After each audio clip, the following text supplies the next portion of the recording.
नमस्कार साथियों। आजकल जो अनिरुद्धाचार्य महाराज के ऊपर इतना बवाल मचा रखा है, जो उनने एक बात कह दी कि कुछ लड़कियां 25 वर्ष की हो जाती हैं और 4 जगह मुंह मारती हैं। उस बात पे इतना हो हल्ला मचा रहे हैं, लोग एफआईआर कराने तक पहुंच गए। तो आपकी जानकारी के लिए बता दूं कि अनिरुद्धाचार्य जी ने वो जो बात कही वो आपको बुरी लगी और लगनी भी चाहिए, लेकिन आपकी जानकारी के लिए ये भी बता दूं कि इसी देश में ओयो नाम की एक कंपनी चलती है, जिसके पिछले साल का टर्नओवर लगभग 5,000 करोड़ का था और इस साल अभी तक लगभग 6,000 करोड़ तक पहुंच गया है।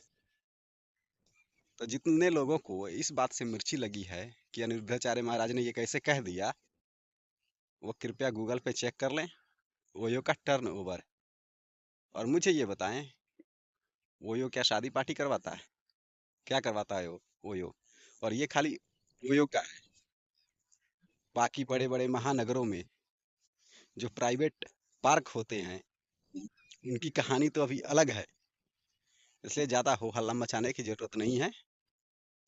अपने आप को सुधारें और इस पे विचार करें।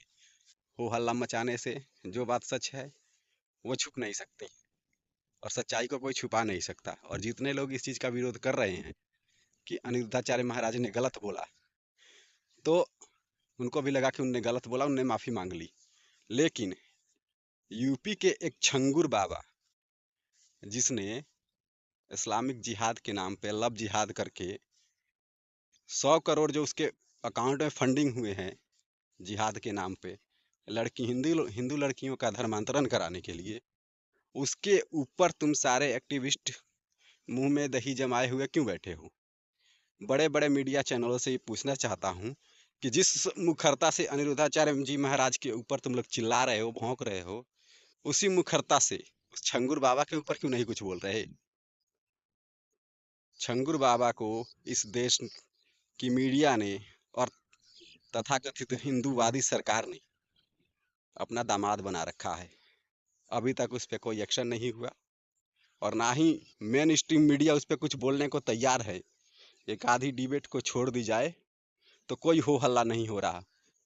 और हिंदू लड़कियों की जब बात आती है तो ना ही किसी का मानवाधिकार जगता है, ना ही किसी महिला आयोग की आंखें खुलती है।